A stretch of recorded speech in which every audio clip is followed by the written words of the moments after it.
Welcome to Capitol Spotlight. My name is Dave Barber, and of course, the 2014 session is underway, and we're back once again, taking 5 minutes with members of the General Assembly right before session to discuss some of the things they've been working on and how it might impact you, the Rhode Island citizen. It gives me a great deal of pleasure to welcome a gentleman we've had the good fortune of interviewing many times before, the Honorable State Representative Dennis Canario. And Representative, Happy New Year. Same to you, my friend. Thank you for having me here today. And I know you folks have wasted no time. The session is underway, January 2014. You're already busy working on a number of bills. We're going to talk about a couple of them quickly.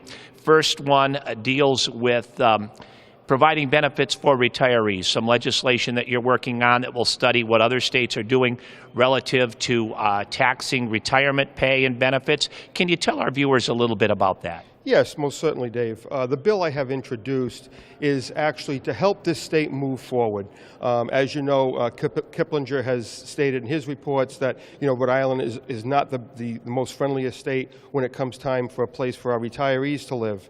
So this bill essentially asks that a legislative committee be formed so that we can look at how we tax Social Security benefits and private pensions and so forth, because we need to move that needle forward and make this a friendly state for people to live, work, and do their business. And this is one step forward in helping our state become one of the top states that are business-friendly and retiree-friendly. Yeah, that way people that retire can get their pension checks and retirement checks and maybe spend that money here in the Ocean State as opposed to maybe the Carolinas or Florida. Well, absolutely. If you look at our neighboring state, Massachusetts and Florida, they're a retiree-friendly state. People move there so that they have a haven to save on their taxes.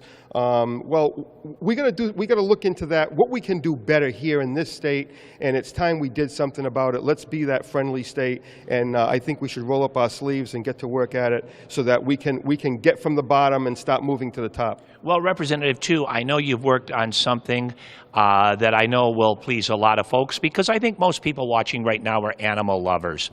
You want to make sure that people that are convicted of felony animal cruelty charges register with their local police departments. Can you tell us more about that? Absolutely. There are, Connecticut, for example, passed a law similar to that.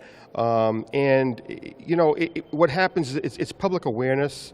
And it makes people aware that if there is a felony animal abuser in their neighborhood, it's all about public awareness. And studies have shown that people abuse animals sometimes abuse other people as well. Well, that's a very good point, and I'm glad you made it.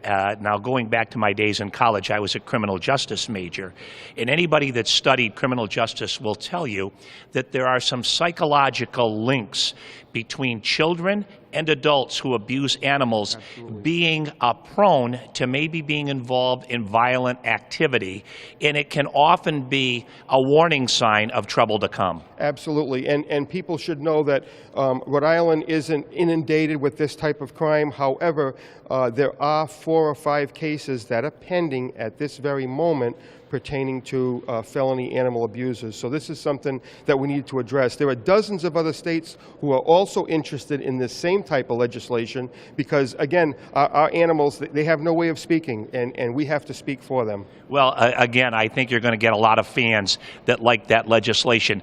Genetically altered food.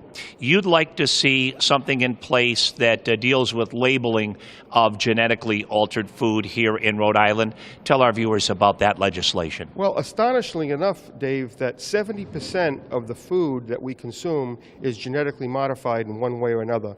And this isn't to condone people from eating certain foods. This again is just to make the public aware of what they're putting into their bodies. And any food that is genetically altered, people should know before they consume it. We're not saying it's not safe or anything like that, but take, for example, milk. They inject cows to alter their DNA so they can produce a large quantity of milk. Corn, for example, same way. And they find genetically modified ingredients in cereal. It needs to be labeled. People need to be made aware. Our government has had this big thing on making people aware awareness, being healthy and eating the right foods. This takes it a step further so that people know what they're putting into their bodies. And I'll tell you something else.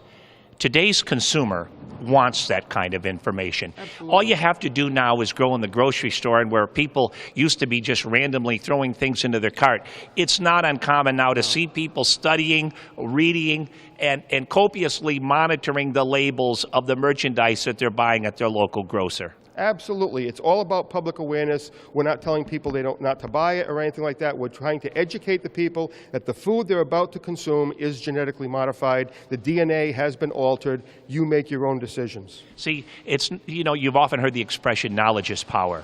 Well, it really should be applied knowledge is power, and this is providing the consumer with extra knowledge. Representative Dennis Canario, thank you so much for talking to us. My best to you and your colleagues in the House. Thank you very much, Dave. And, of course, we want to thank you as well for watching. This is Capitol Spotlight. My name is Dave Barber.